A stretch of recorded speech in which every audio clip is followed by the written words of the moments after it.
Here we are back in Mittenrahm at the end of week 64 for the Battle of Brakenrahm project.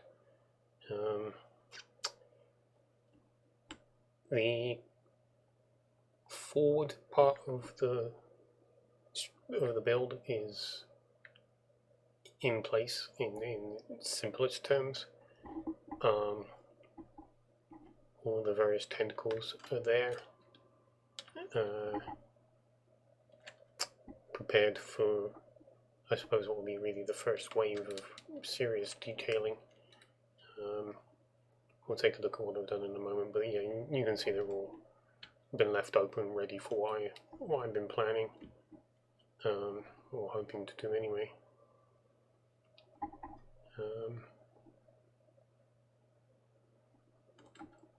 But yeah, I managed to get through one tentacle. It's still not finished.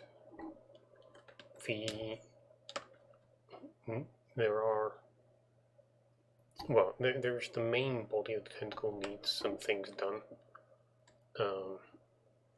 Something similar to what I'm planning and partially done here.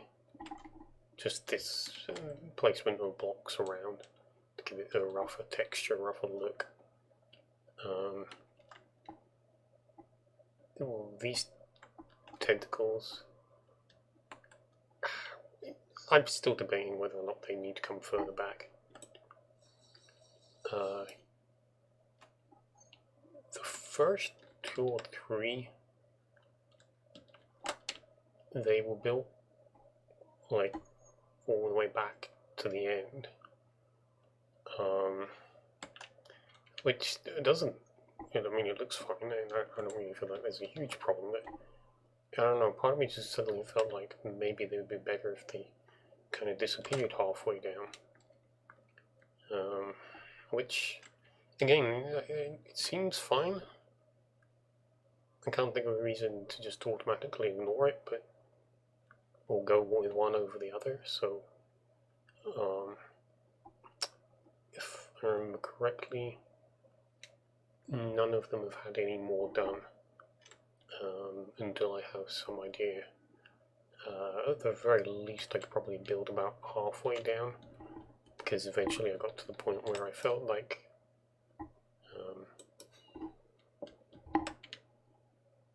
about halfway is I'm not really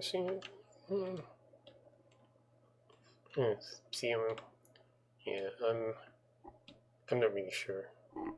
I mean, I need to come up with an answer soon.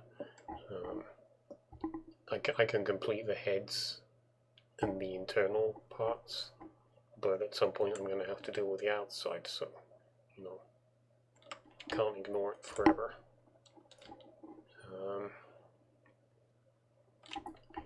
So I did take another shot at this idea of the exposed inside. The original attempt is that hit all the way down there. There is no twisting anymore. It follows the line of the head without any attempt to rotate it to give the impression that the tip of the tentacle is some sort of head rotating itself to look. That's not the reality of what I've conceived of for the creature, so yeah, some of them seem very empty. I think this was the next one I did, and this isn't actually too bad, because it's big enough to have a large section of the amethyst and lights. But yeah, I just feel like this just feels too light. I have considered an option to I'm gonna do that.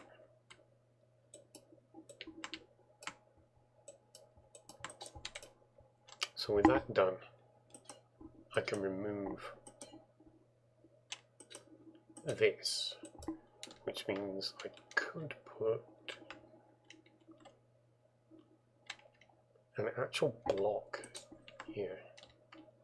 yeah, actual block of amethyst here, and there'll be room for at least 2 spikes to grow. And I think that might help with the way that this looks.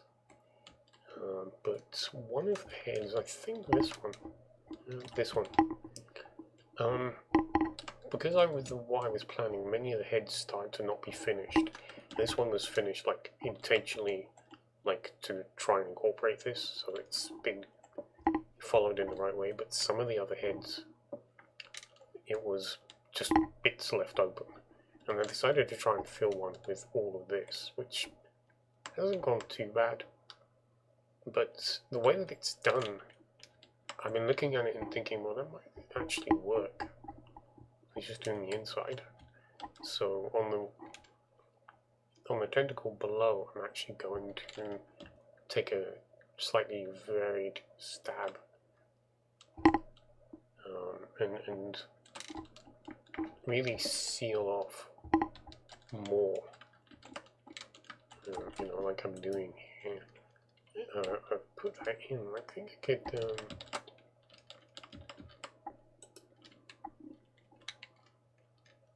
Yeah, actually, because with that the way that is, putting that in there. Yeah, I mean there'd be room for more of the amethyst.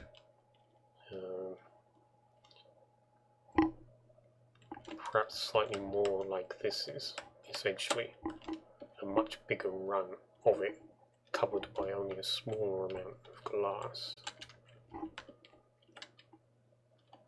So this one is cool. Funnily enough, this stuff that wasn't working, I partly solved. I wasn't happy with the inside anyway, in the sense that I thought it was too big, and I was thinking about bits just stretching across like a sort of infrastructure of a kind.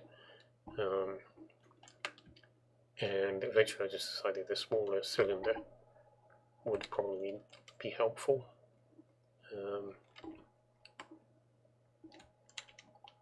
Again, with the lower tentacle, I will be trying a different set of blocks for the teeth to see whether they look slightly better. I feel that these look a bit too green, and I perhaps don't want that. I don't know. I won't know until I give it a shot.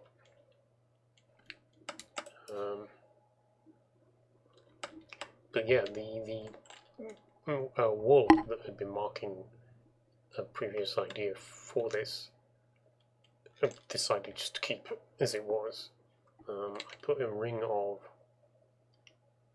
obsidian and crying obsidian in, and the light coming off of the crying obsidian gave the wall a pretty nice glow. I mean, what you've got here is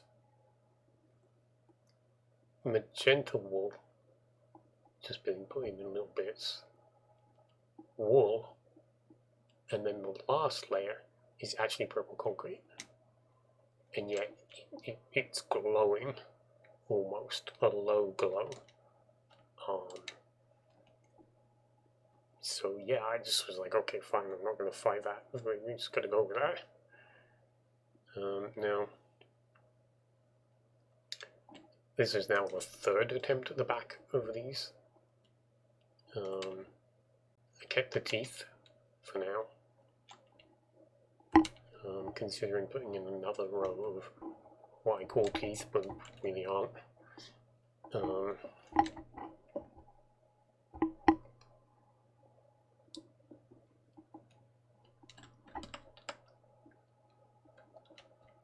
But yeah, I like this one more than this one, and it's possible that I will alter this one to match this. But when it comes to the outer ones, I think this may be it. But with some difficulty, I've pushed myself on to the next one. Just reluctant to keep doing because it's so much work. I don't think I expected or was thinking that this was going to be quite as much work, but it is a lot of surface area to cover.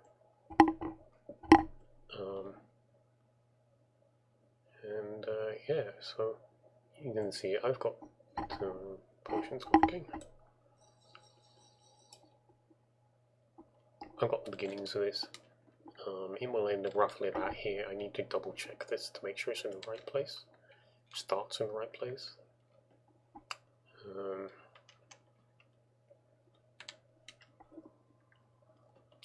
thinking I may actually leave this one twisted like this. There is one downside, and that's the fact that doing this, on this one, the line skips, moves down around the body one block, which would mean the other one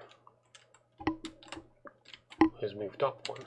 Instead of being the third one down, it would only be the second, which is here. But that would mean that it should have gone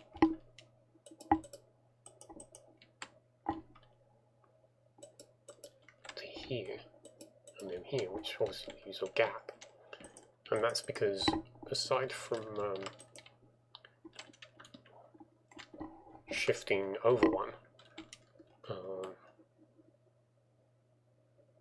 yeah, sorry, that's the problem. It shifted over one, so it's thrown it off.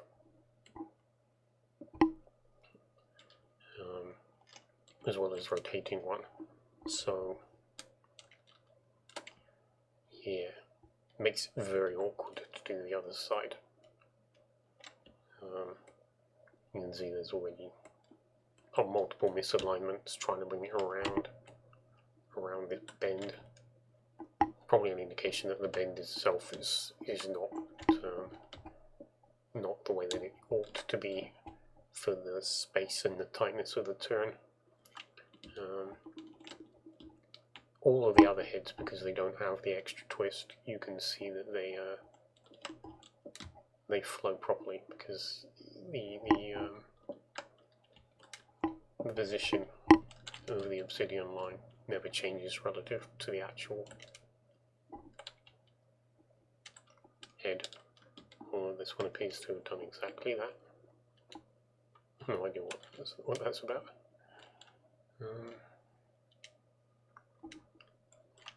It may just be that because it's awkward design to both shift over and drop down. The block nature of the game does not lend itself to letting that happen very smoothly, so yeah, it's a bit of a pain. But I've gone on long enough.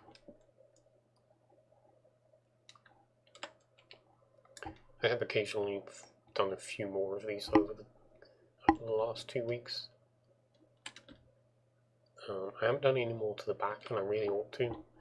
I really ought to spread this out, so we're not doing the whole thing at once.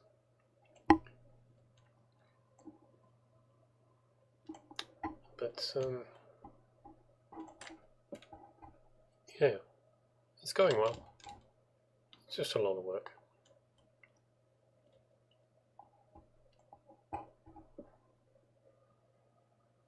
Anyway, definitely is the idea.